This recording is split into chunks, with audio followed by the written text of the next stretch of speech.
So today we're going to discuss hindrances to developing your prophetic language. We started this webinar series off, at least the ones that particularly refer to developing your prophetic voice, first with a discussion on how God communicates, what are God encounters, and then we moved on to part two in a discussion on decoding prophetic messages.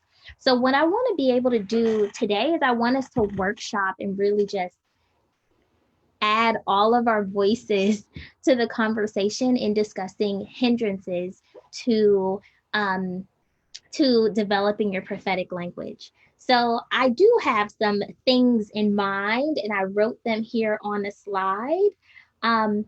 But what I would like is I would I would like you guys to add your voice to the conversation by answering this question. What are some hindrances to developing your prophetic voice? And what are hindrances to furthering God encounters? And you can answer these questions however you like. You can give me some by giving me some context or your own personal experience, or things that things that you might be pondering as it relates to this subject area. But let's discuss hindrances. And for those of you who are on Facebook, feel free to add to this conversation. Please do add your comments to the comment box, and we'll be sure to call those out and share. So, hindrances. What do you guys think?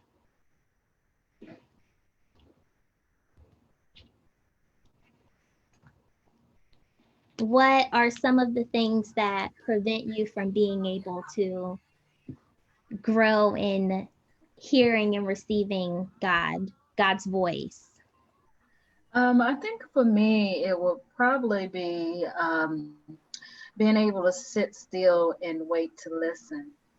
I think, I'm supposed to pray all the time and really not give him a chance to really sit and just listen to what he may have to say. Um, and I think sometimes I try to rush God at times too. Yeah, we don't like to wait, and I feel like that Mm-hmm. term we hear like in church, especially like the church is full of like those old wise people, the need to learn how to tarry. That's not something we do today. We No, don't want that, God. we No. won't stay that long. Right. For Anyone else? me, it's I think a little bit of fear and what the young lady said as well, sitting quiet. I've noticed lately I've been practicing, like, paying attention to my breathing and deep breathing and meditation. So I do notice when I'm clear headed and calm, I can hear really clear. But then sometimes I think, okay, is this really you, God? I mean, am I really hearing you, or is this something else? So sometimes I get, kind of confused, or I guess not really confused, but just wondering if it's true. And sometimes I've heard things to say to people, and I hesitate to tell them, but I end up telling them because I keep hearing tell them. And I know, sometimes they'll say, okay, you're right on it. And that will make me feel a little bit better and make me feel more confident. I think I'm just not confident enough to, be bold about it. Yeah, I agree. I have that same issue actually. So totally agree. Um, Verante said on Facebook, not being in a circle of or a body of believers. Hmm. That's a good one. That's, Community yeah. really does matter. Yeah. Yeah, it makes a difference. For me, I agree with you guys with the fear and also just having that idea that it should be a certain way or look a certain way because, for instance, like my Mm. mom does it this way or this pastor does it this way. So Mm-hmm. maybe I should be doing it that way.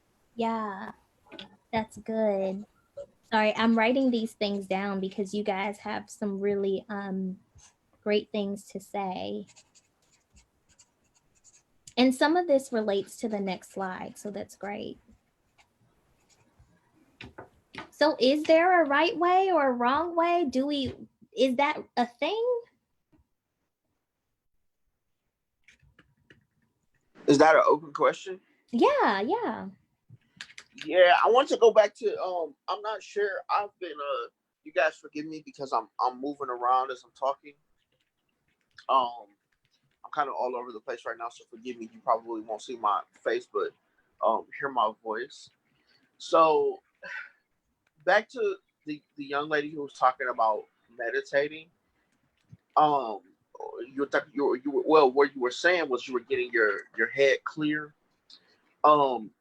Meditation is one of the most effective ways to hear from God, and all meditation is really what it is you're opening yourself up, um, to the spiritual realm, that which is in the spirit, that the spirit of God is trying to communicate to you, the spirit of God is trying to communicate to you.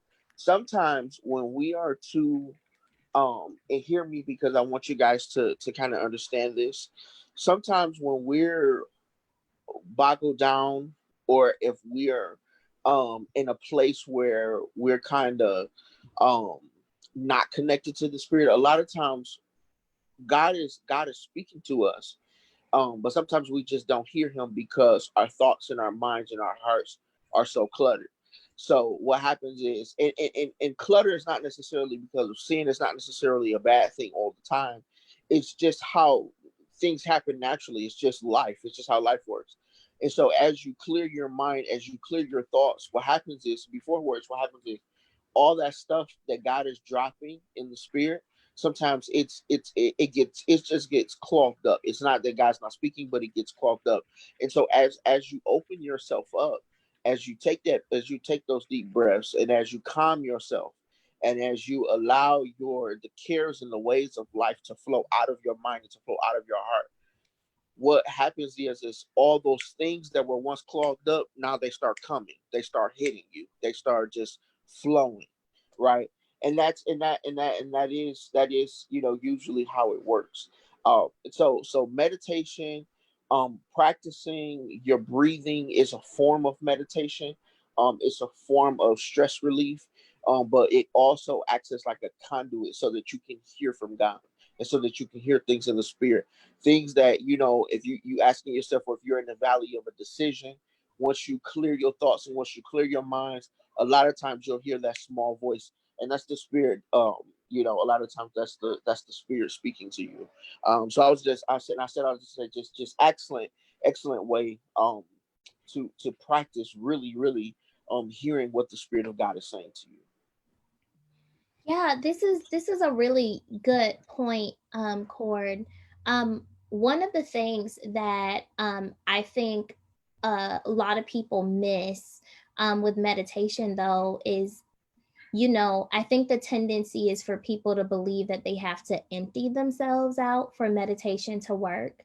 But it's often, it's just really pondering, keeping your mind on something. You can be meditating on scripture, you could be meditating on, some image, some positive image in your mind. There are so many ways you can meditate as well, and everyone does it. Everyone quiets those or stills those voices on the inside of them very in different ways. But meditation for us all isn't necessarily the clearing of our minds, but more so the focusing of our thoughts.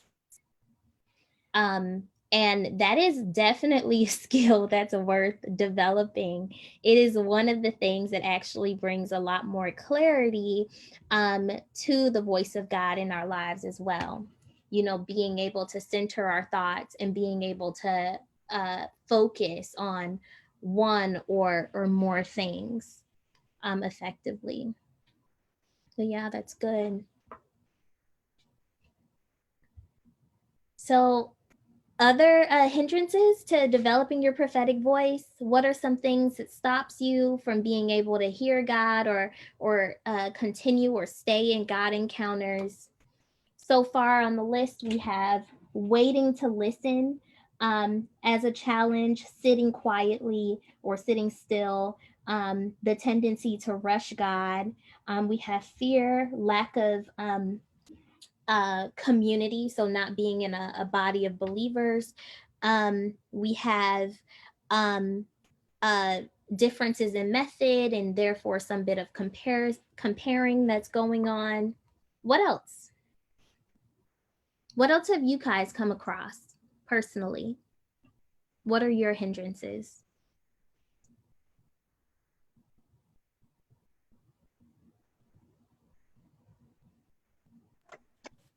I think also trust. Yeah, that's good. Trusting what you're hearing, or trusting that you're able to hear, and trusting the voice of God, and recognizing and identifying his voice. Yeah, that's a good one. That's a really good one, Miss Sharon. And this is one thing that I think we all struggle with. I think the tendency, and fear and trust kind of comes together, because I think the tendency is to, cast down, step away, or work to step away from fear and doubt. But really, we face fear and doubt at every juncture in our life. It is the thing that helps us to develop faith, really, and trust. So it's our fears and doubts that really reveal in so many ways those areas of our lives that we can use a lot more trust in. Um, and yeah, so those two really just go hand in hand. The inability to trust, or that struggling with trust, and then that fear, whether it's in how to communicate what God is saying, or or that fear of what God's going to say next, because sometimes it's a part of it. um I don't know how many of you have this experience, but I see a lot of things, and one of the things that happens to me really often is, before I can even finish seeing something, I already know what's coming next. So then I kind of fear like opening that door more. So I walk out of my experiences often because of the fear of what's coming next. um so, so that's a thing too, but it's all as you mentioned, it's a trust walk. It's all about being able to trust that God is there with you, walking you through the encounter itself. Miss Felicia said on Facebook, depending what church you may belong to, not being allowed to exercise the gift. Yeah. So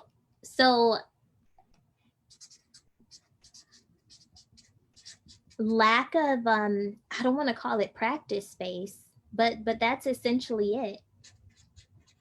Lack of the ability to practice and walk in your potential,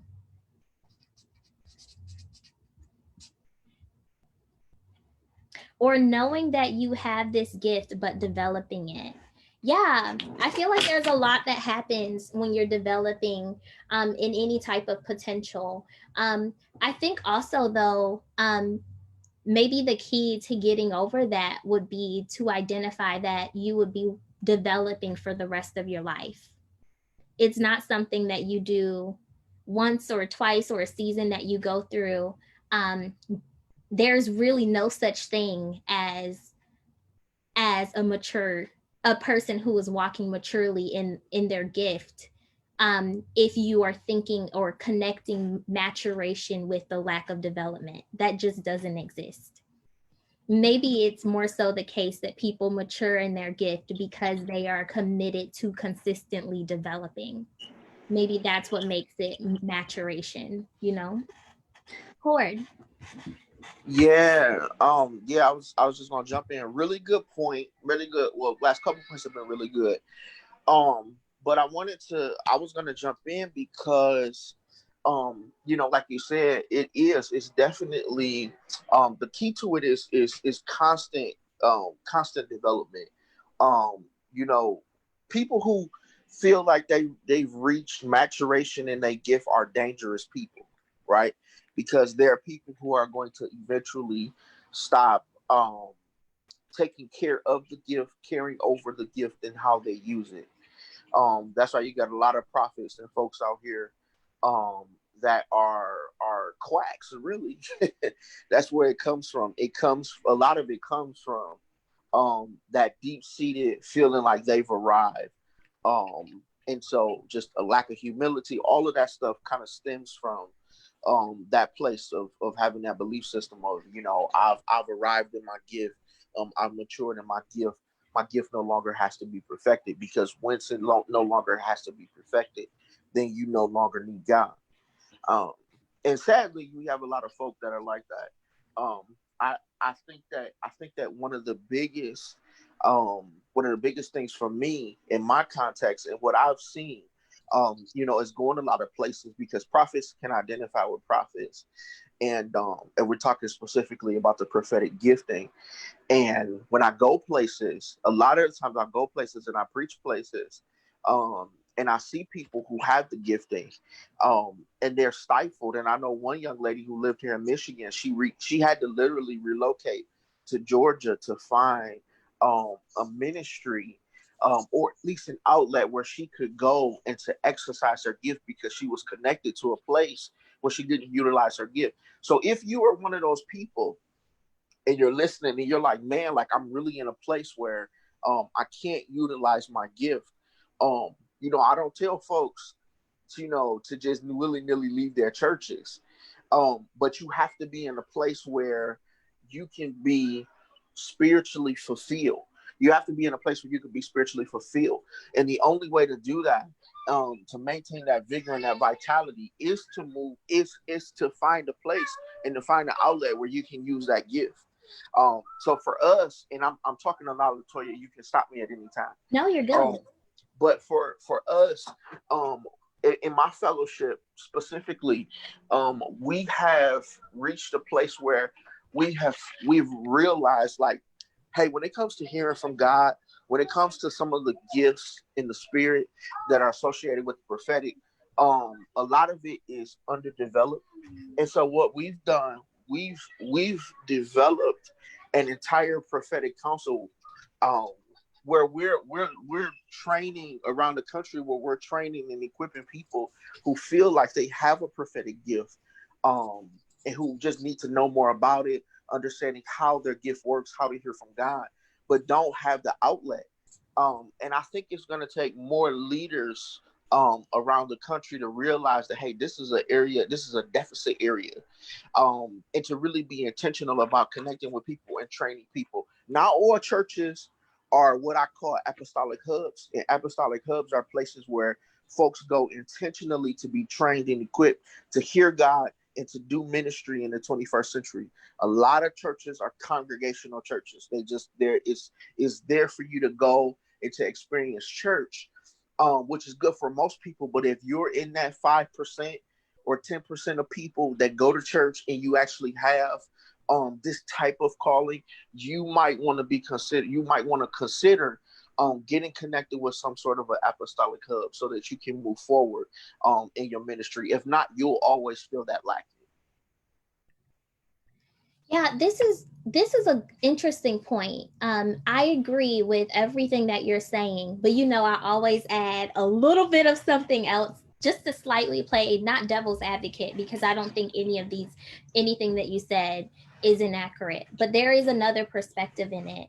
Um, so the thing that comes to my mind, there are two things. The first thing is there's a huge emphasis in charismatic ministries on people having gifts and lack of an emphasis on people being gifts. And because there's a lack of emphasis on the person being the gift, there's almost a disregard for the human themselves, like the person, and more of a regard for what the person has.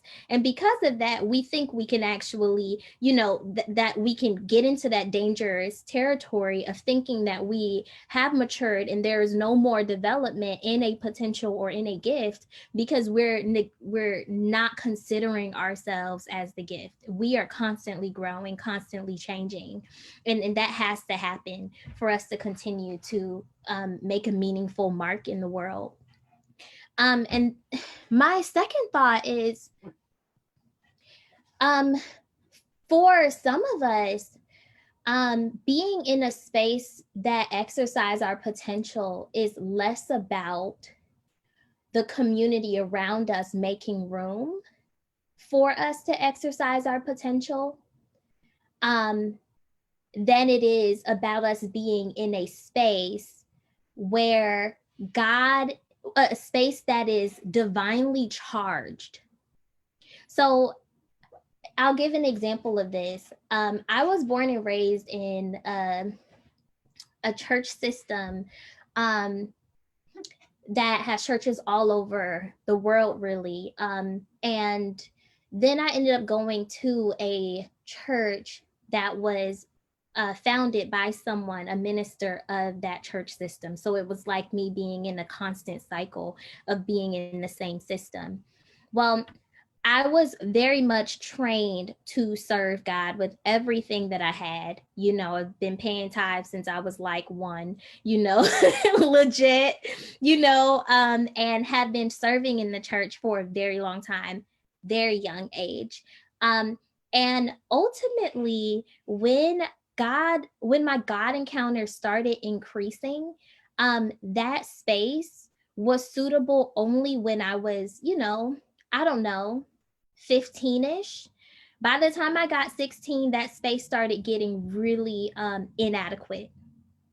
And it wasn't because the people around me weren't making room for me or space for me. I mean, even though maybe perhaps they weren't, it was because the atmosphere wasn't charged enough. It wasn't conducive enough to help me push beyond those blockages to further those God encounters.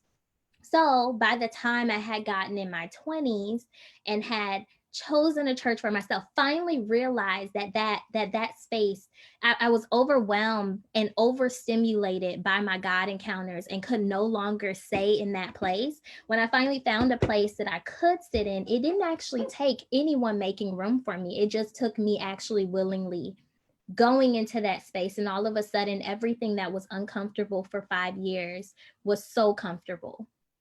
It was just a change in atmosphere, and the atmosphere was really charged. I think it's kind of like in so many ways, like your foot growing, and you know how you need to like upgrade your shoes every so often. I mean, and it's not to say that you have to upgrade your church. I mean, though some of us do, I think it's more so about us being able to find communities that take part in activity that is conducive to the gifts that we are, not just the gifts that we have, that becomes important. So really all I needed to do was be in a space where who I was accepted, and not accept no one knew me. I was just walking in. It was almost like a divine acceptance, if that makes any sense. And in none of these places did I ever have an active role in sharing what I encounter, but just being in that charged space made the world of a difference. Yeah. So sometimes the exercising of our potential is not about people explicitly and consciously making room for you. Sometimes it's about being in the right spaces. And sometimes it's about being in the right atmospheres. I don't know if I'm saying this in any bit of a way that makes a ton of sense. Yeah, I don't understand why you thought that would be contrary to my point. If No, I don't anything, think it's it did. contrary. I No, thought it was it just add to definitely. it.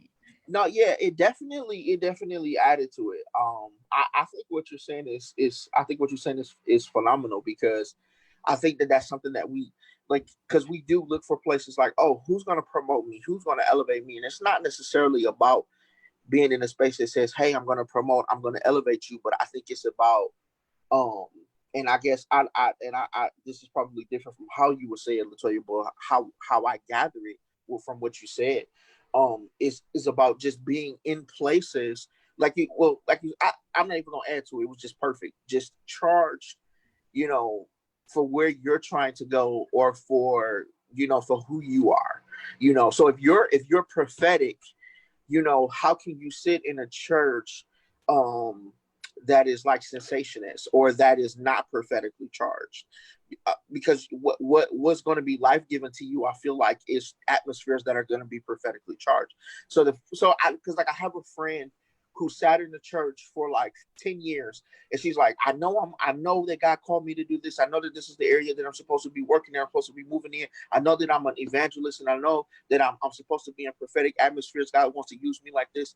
But the church that she was in was, if anything, it was the opposite. And she was just there because it's the church that she had been for some 10 years, or that's where she grew up. But it wasn't until she broke out and as she moved that she got her fulfillment, that she broke into her next level. And it wasn't because they made space for her. She went and sat in an atmosphere that was, I guess, congruent or parallel to where she was trying to go. Yeah. Yeah. Yeah.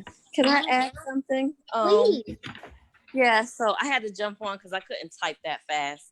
So I jumped on Zoom. But a couple thoughts that came to my mind is one of the things that you taught in your previous prophets class that I took a while ago is you taught us that we all prophesy, we all have that gift. And one of the things that you helped me feel comfortable with, Latoya, is that whether I have a platform, have a position in the church, or whatever you want to call it, my husband and I are the priests to our children in our home. If I want to practice, or if I feel like I need to develop the gift, I have my children to do that. One of the other thoughts that came to my mind is I think we still go back to that mindset that it's the church or the pastor that initiates or provides the elevation when really it's God. So, for me, I'll just use myself as an example. For me to say, the church held me back, and for the last 5 years, I haven't been able to utilize my gift. I think that's really almost like an insult to God, because you have to remember this world is huge. So whether I'm able to prophesy or share word of the Lord in the church building, you have a world of people that need to hear a word from the Lord. A world of people. One of the things my husband used to do, because just not feeling comfortable with hearing from God at that moment, whenever we went to a restaurant, this is what he would say to me. He'll look at me, he'd say, Felicia, he said, give her a word of the Lord. And I'm like, I don't know what to say. He was like, we always have a word for somebody. You know what I mean? If we know that Bible, if we are connected with the Lord, we always should have a word. So, it, and even though I still kind of shy away, and I'm shy with it, so many times we've been at restaurants and he'll say, I want you to prophesy to that young lady. And sure enough, she would go away and come back, and the Lord was right on point. And I was able to share and encourage this person, and especially with people not having church buildings to go to right now, there is a world of people that need a word from the Lord. I can't blame it on, even though I don't have a church right now, I can't blame it on my church why I'm not walking in this gift that God has blessed us with. So that was just my little thought there. No, I mean, that's great, Miss Felicia. I totally agree with you. Totally. So I have one that came to mind as you were talking, actually, and I do want to say this aloud. Miss Letitia mentioned that encounters in nature around bodies of water have been really great for her to encounter God. Yeah, I think often we forget how deeply connected we are to nature. We are of this ground, and the ground itself is the barrier. It is the medium that we make direct contact with people and with the world out at large, right? It is the ground that receives our energy, receives our charges, and allows us to infuse those or release those to others. And even if those others might just be, you know, natural others. It might just be going down into the dirt itself. But we are naturally charged as human beings. And it is the ground that, in so many ways, acts as this excellent medium for us to be able to send and receive things.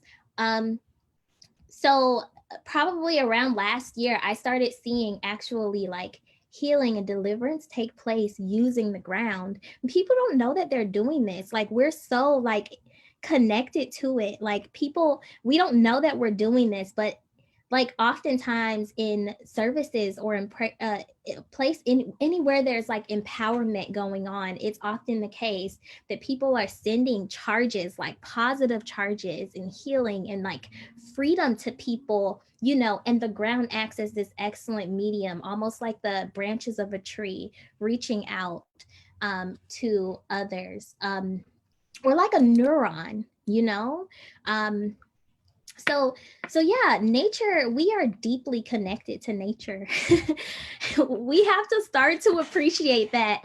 And you know, I think there's a lack of appreciation of it because the Christian church in itself as an institution for thousands of years have vilified beliefs, like religious beliefs and religious people who have some bit of greater appreciation for the earth. So it's often those religions that we view as primitive, like Native American religion, African spirituality, all of these other religious groups, the New Age movement. Oh my gosh, all of these other religions that seem to have an appreciation for the earth. They what's inherent in those, you know, assumptions is that human beings are deeply connected to it, and it is in us, our conscious interaction with the earth, that we actually we become more effective as human beings. And we've lost that, like the church has kind of lost that through the vilification of these other spiritualities. But yeah, I totally agree. One of the things that came to my mind while you were talking, Miss Felicia, was as a hindrance that I didn't actually write on this next slide, is the discomfort that we face because we don't understand what we're seeing or feeling or hearing or knowing or sensing. However you might be receiving your impressions, there's a bit of cluelessness as to what you might be receiving, why you might be receiving it, and what you're meant to do with it. And that often, like, the tendency is to say, I'm uncomfortable, let me shut this door. And shutting the door becomes the band-aid to the entire situation. But what's been helping me lately is just keeping in mind that that first off, life is about wrestling, right? It's about tension. But second off, in growth in God, finding God, you have to live in the grace. So you have to live in tension.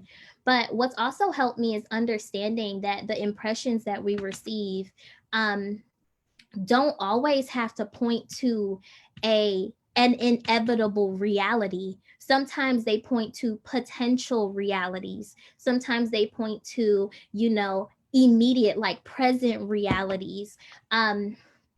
And being able to like wrestle and question and engage with God regarding the use in the you know, the use of what you're seeing, and how, whether it's an actual or a inevitable or a potential reality, is part of that thing that brings about comfort, actually. And I think we'd be shocked because a lot of what we do receive from God happens to be potential realities, things that can be. And oftentimes we have a role in bringing those things to pass, certainly in our own lives, through our actions.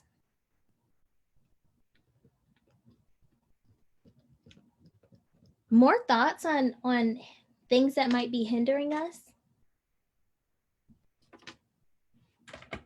Another thing that I had thought about is just not wanting to share what God has said. So if God has told you to deliver a certain message or say, a certain thing to someone, just not feeling comfortable with what God said and sharing it with, whoever the person or congregation, just out of fear of, retaliation or, them being angry. So that could be another hindrance. Yeah, totally agree. And I think we all face that. A lot of you guys mentioned what is here on this slide, but I figured I should draft just a few so that you guys can see what's there, what I've put together. So, um, one of the things that I notice about us as people is we are some reluctant people. We don't like change, and that is a huge hindrance to us developing our prophetic language. It's a huge hindrance to us, furthering our growth, our connection, our encounters with God. It's really important that we be willing to encounter God outside of our normal, um because it's not meant to stay normal. We're meant to continue to have new normals in life, and change needs to be a norm for us. And so being resistant to change can is a huge hindrance. Another thing is, and we talked about this a little, claims of maturity. Biblical wisdom literature, so when you read Ecclesiastes, Proverbs, some of the Psalms, um a lot of these Job, a lot of these biblical books really emphasize that human knowledge and human wisdom is really limited. So if you're going to make claims of maturity, it has to be with you having and being under the assumption that being mature means that you are continuously learning and continuously developing. So, say acknowledging maturation isn't a problem. It's acknowledging maturation as if you've reached some kind of telos, some kind of, it's a Greek word for perfection, some kind of end. There is no end, only beginnings. So, keeping that in mind becomes important. Um, Becca, you mentioned this, comparing God encounters. Man, there is nothing that takes us down more than comparing our experiences to the next person. We are all very different people, and where we have weaknesses, others around us are strong, and vice versa. And it's important that we do not compare God in encounters. God loves us all. God wants to communicate with us all, and we're all susceptible in so many ways to certain God encounters. Does it mean that we all can't or we only experience God in certain ways and we're incapable of experiencing God the way that the next person experiences God? No, it just means that the way that we're more inclined to hearing God is just different. And it's as we grow, really, that those God encounters grow, and God's voice in your life changes. You know, God just does not have one voice. There, you have to think of God as having many voices. I think Scripture kind of affirms this as well. Whenever Scripture is referring to the voice of God, it is the sound of many waters, right? The multiplicity of voices. We have to be willing to embrace those many voices, even when they, seem to suggest things that are really uncomfortable and don't seem very godlike in our minds. um, the refusal to um search for God outside of the self is important. And this kind of gets over to Verante's comment, actually. Like, you need a community. And that community doesn't have to be a church. You can find community in a whole lot of places. You can have multiple communities, and all of us really do. We have multiple communities, but you need your community, and you need to be able to look for God outside of yourself if you're going to effectively find God. That's just how it is really. And it's in our refusal to look for God outside of ourselves that we actually run into huge problems. I've actually had friends who have told me, I don't need to learn Hebrew and Greek from you, because everything I need to learn, God is going to teach me. And my jaw dropped, and I'm just sitting here like, what? You don't have to learn Hebrew and Greek from me, but God uses the world to teach us. And when you close out those voices, you refuse to heed them, then you run into huge qualms. Another thing that I have here is thwarting your pursuit of God outside of your God encounters. And this is similar to what I just said, except here I'm referring to not just being able to have community and embrace community, but embrace the word. Finding God and reading about God encounters, engaging God encounters outside of yourself and in scripture is really important. Outside of yourself and in other pieces of writing is really important. And I think we all know this, and we've all hinted at it too. This fear of speaking aloud, this fear of knowing you have a gift and needing to develop it, these kind of things, this lack of trust. Not doing your due diligence is a huge hindrance to all of our growth really. It's important that we show regard for our encounters by recording them, pondering them, right? Mary in Genesis, not Genesis, sorry, that is so wrong. Mary in Matthew, the first book of the New Testament, not the first book of the Old Testament. And not just Matthew, but Luke as well records this when she receives this God encounter through an angelic visitation. She ponders what that messenger told her about Jesus in her heart. That is what the scriptures record. And it's important. The work is not done after you've written it down. You actually have to ponder, contemplate on that thing, and share them when able. But also, don't just stop there. Expect more. It's important that we expect God to speak to us, because it is our right. God has given that to us. It is a gift from God to be able to have communion with God. And in so many ways, this is part of the reason why Jesus had to die for us. It was to bridge that gap and to open the door for deeper experiences and deeper encounters with God.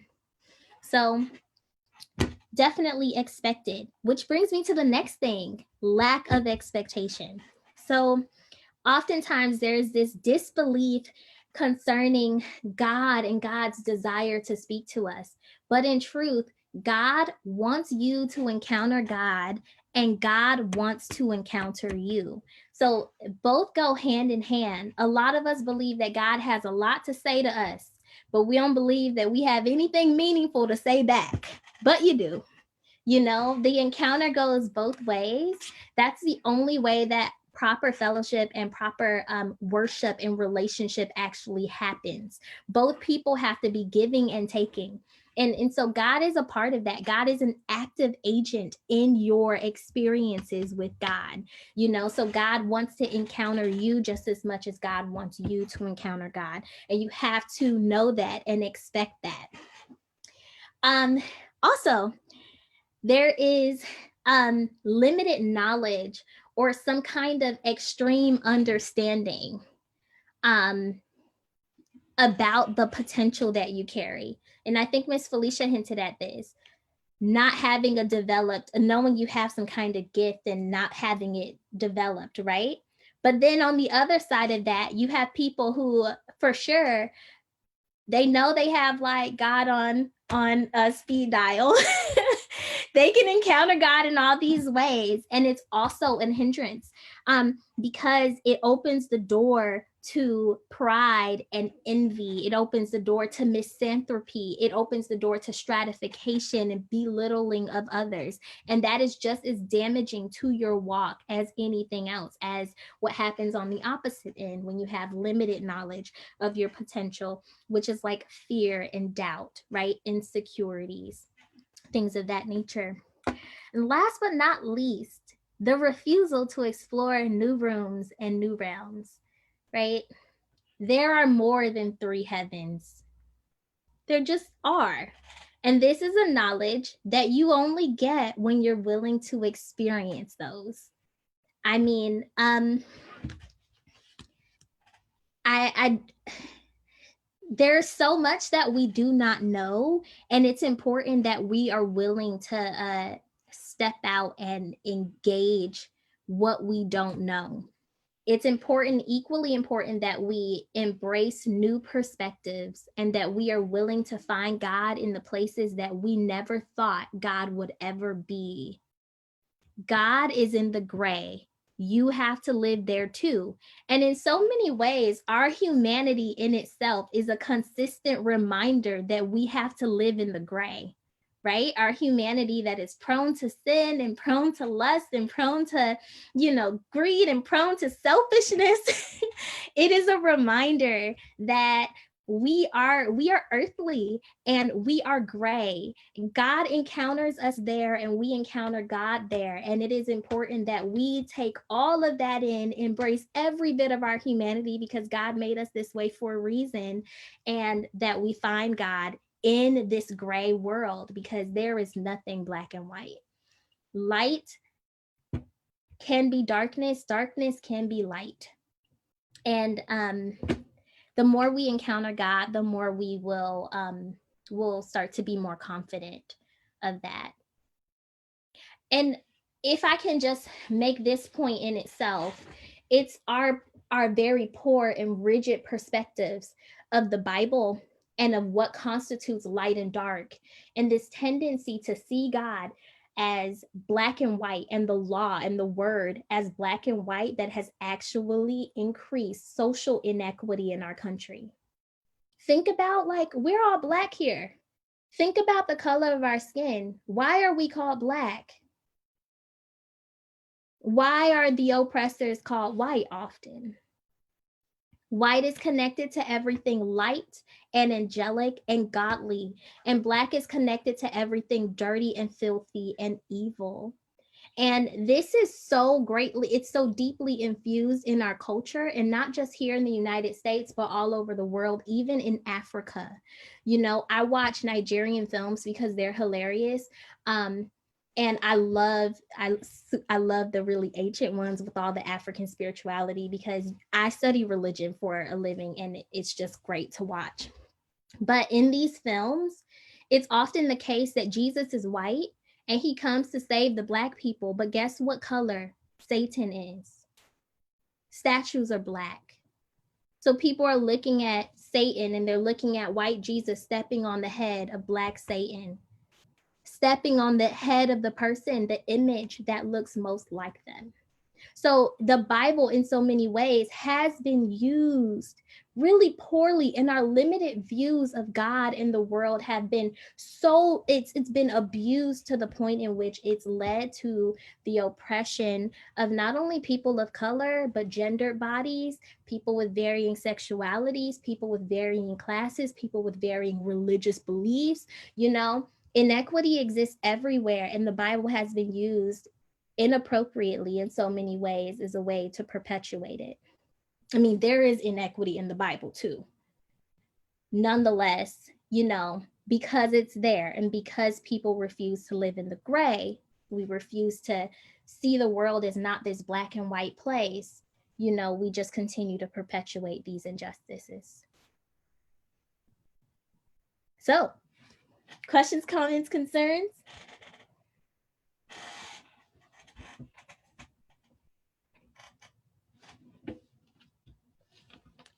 So I have an activity for you guys, actually. Oh, go ahead.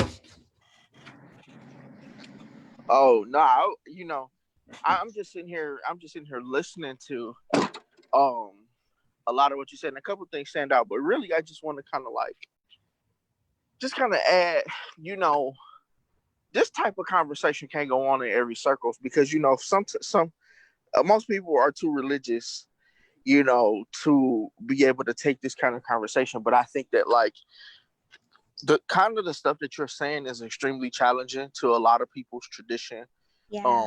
a lot of people's faith. But it challenges a good way. You said earlier that there's a constant wrestling, and what people don't understand is, and I tell people this all the time, you have to constantly always seek growth, but then understand that wrestling with your faith is not a sign of doubt, right? Good. Wrestling with your knowledge is not a sign of doubt. If anything, it is a sign of growth. Mm-hmm. People who are growing are constantly in pain because they're growing. That's why they call it growing pains. People that do not wrestle, or they're never in pain, or nothing is constantly, those are the people that are stuck, and those are the people that are not growing. Those are the people that are dying. If you're not growing, you're dying. And so I just want to challenge everybody who's listening, if you're on Facebook listening, even those of you that are regulars on the Zoom, a lot of the stuff that was said, if you really take it in and you reflect on it and you look at your current context, like half of the stuff she just said, she won't be able to come to your church and preach about that stuff. Maybe you would not be back. But that's it's a good thing, right? It's good because it challenges how we think, how we view our own Christianity. It challenges it just challenges how what we've been grown up to think, and how we've been grown up. We were taught growing up in the church, you don't question God. You don't question how things work. You just have blind faith, and which I do believe in. I do believe in faith, but at the same time, the Bible also says that we perish because of lack of knowledge. And so good stuff, really good stuff. Let's just let the information soak in. That's it. Yeah, definitely. Agree. Couldn't agree more, Cord. Um, so let's do a prophetic activity and we'll close out from here. So I want us to exercise all this stuff that we've been learning for the past 3 sessions, so a week and a half. And I want us to do this by challenging ourselves, and really just challenging and utilizing the potential that's on the inside of all of us. So what I would like you guys to do is to first decide on a target, a sphere, or an aspect. It could even be a question or a problem, right?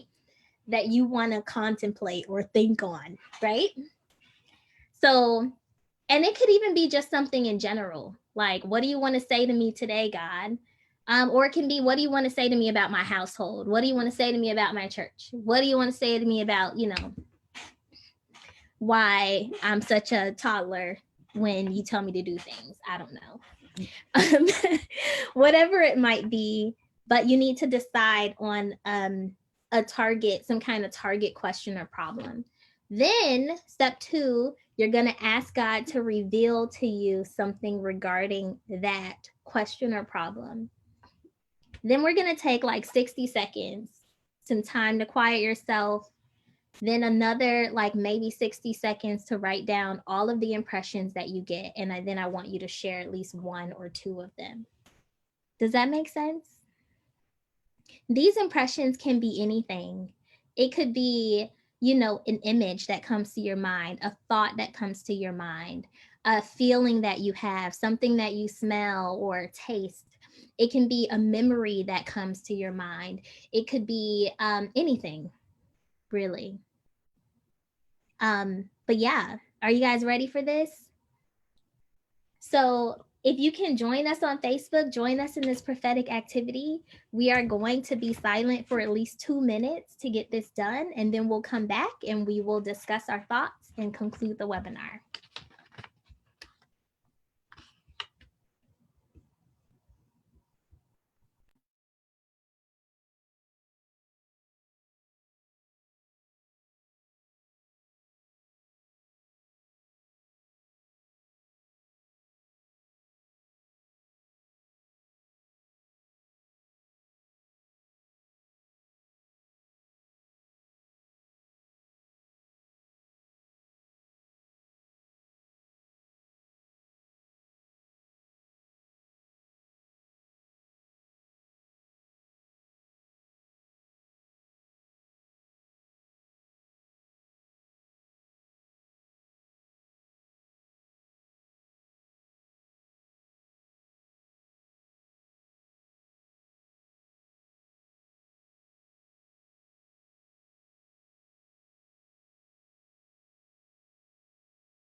Are we about done? Is everyone ready?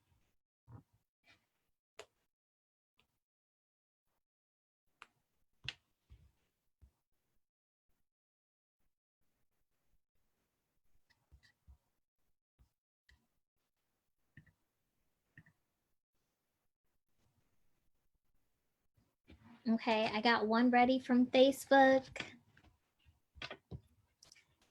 thumbs up or chat if you're ready in Zoom.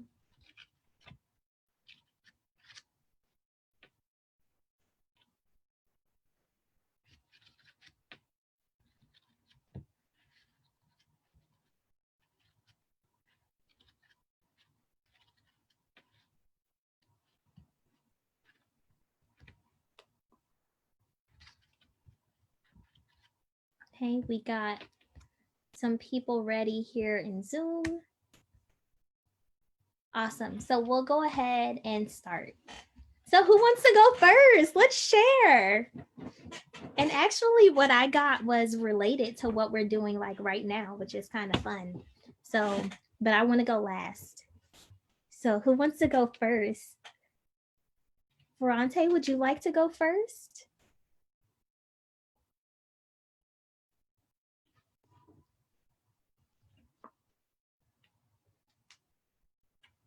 He's on Facebook, so he's probably going to be typing. So why don't someone on Zoom go first?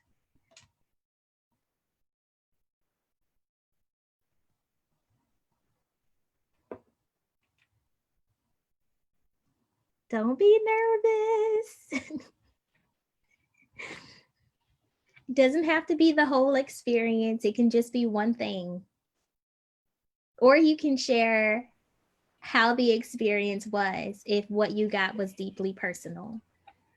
This is so nerve-wracking. Like my palms, when I get nervous, I sweat. My palms are literally sweating. And all you have to do is just say what you heard, huh?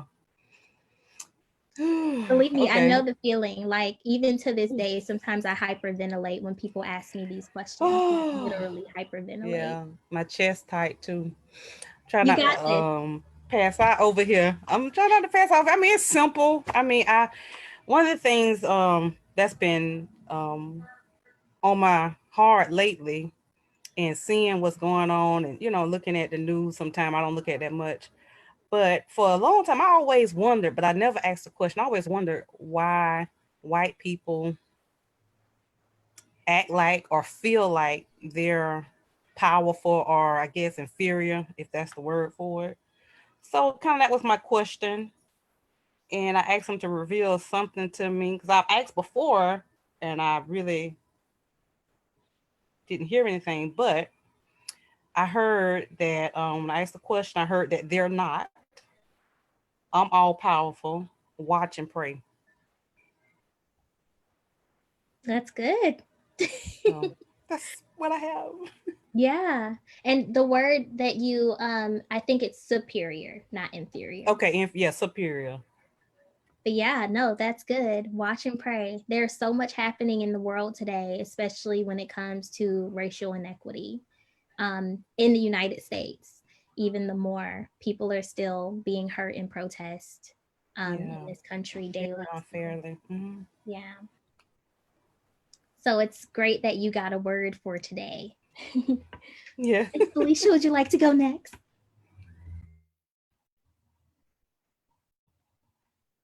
I think you're on mute. Yeah, I was saying, can you turn the light back on? I was saying, let me think about it because it's personal and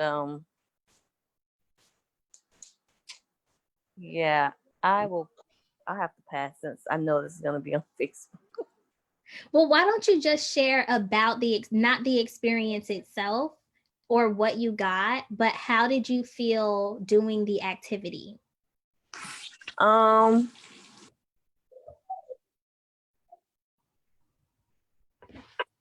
So I'll share one part of it. So, it was why do I fear? So I'll just keep it general. And so he said a lot of things. I'll share what he said and then I'll share the experience. So I heard I hear you, as in God talking to me, like he hears me. Stop busying myself, quiet myself, freedom. My healing is as quick as the spoken word, does not have to take long. Um, I don't desire for you to be bound. And the experience was like one of those items that I wrote down is quieting myself. I don't do that often. So to sit for 2 minutes, it was a challenge because I constantly have something going on in my life as far as, in the house with 3 children. I don't have a lot of quiet time.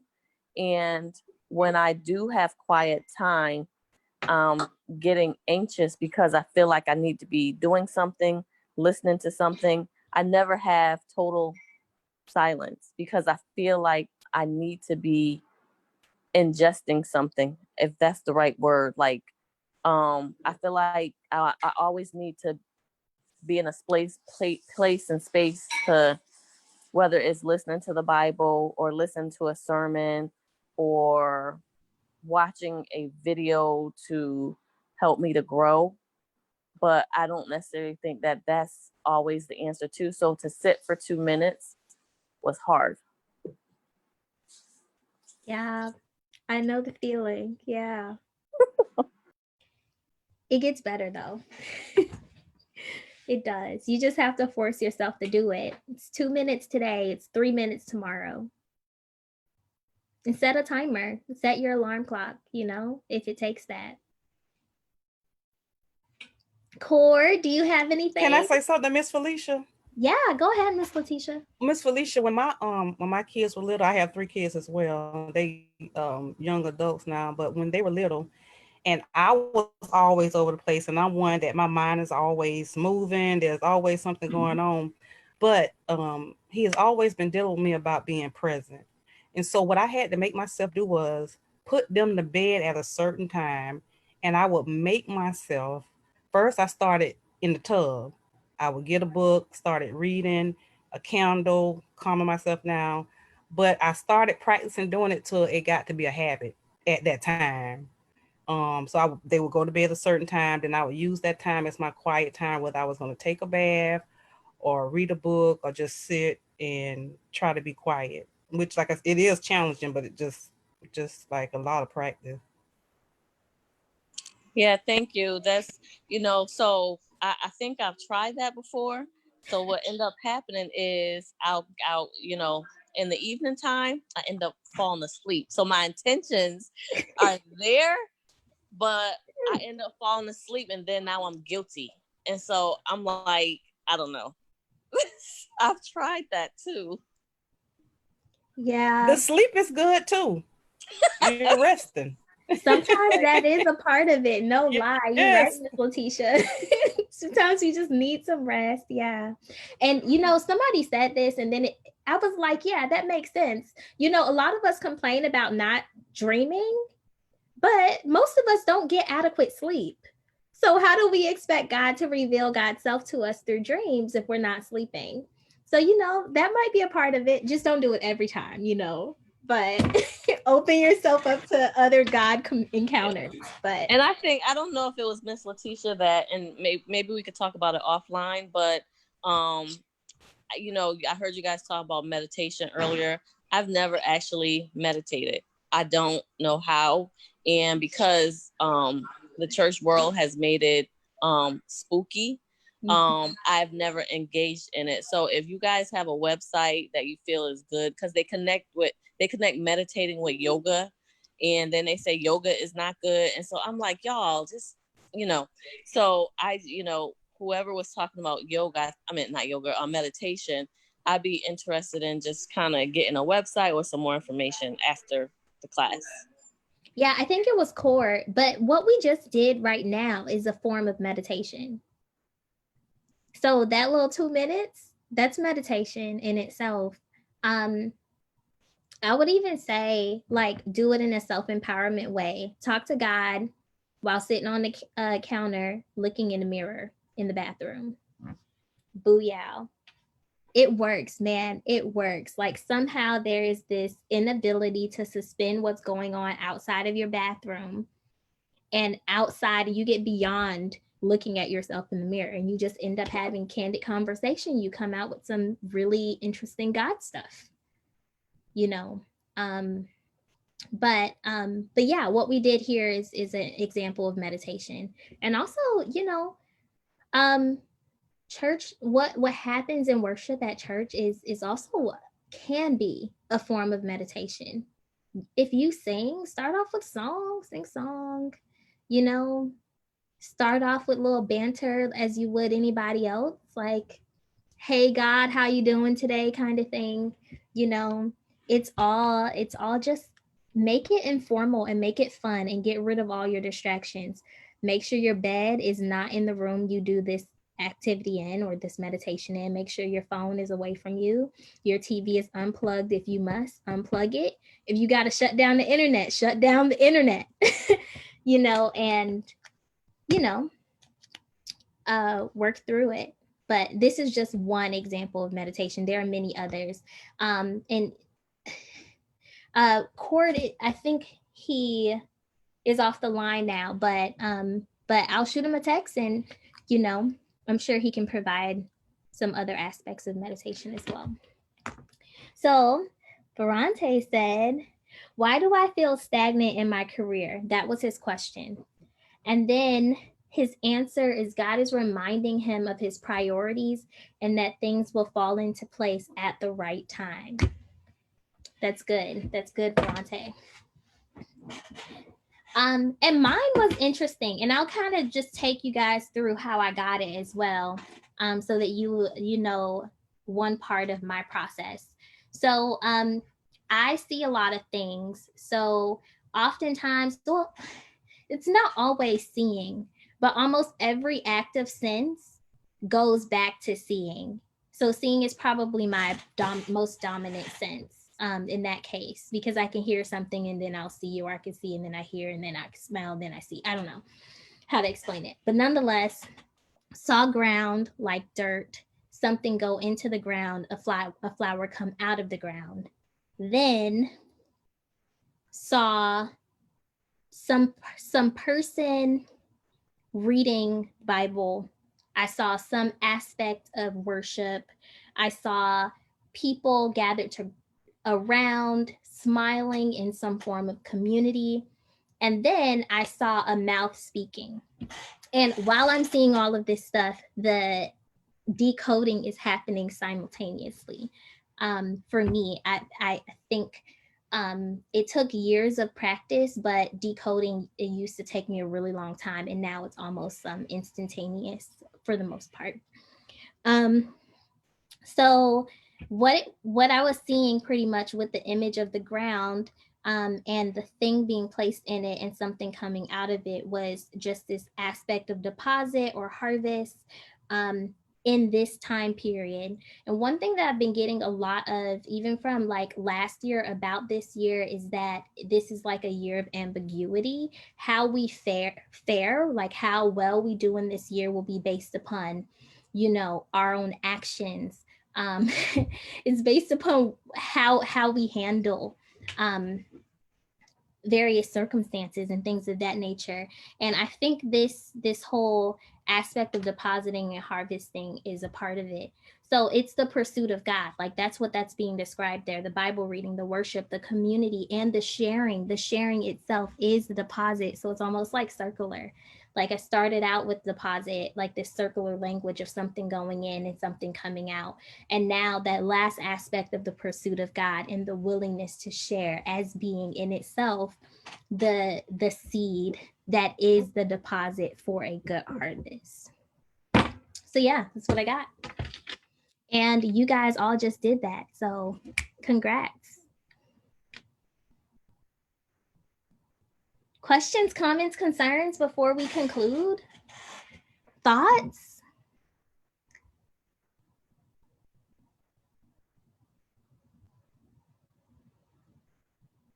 Okay. Well, let me talk to you a little bit about what we got going on here with ABI, and then we'll close out. Thank you, Verante. Thank you. So we have a few more summer webinars.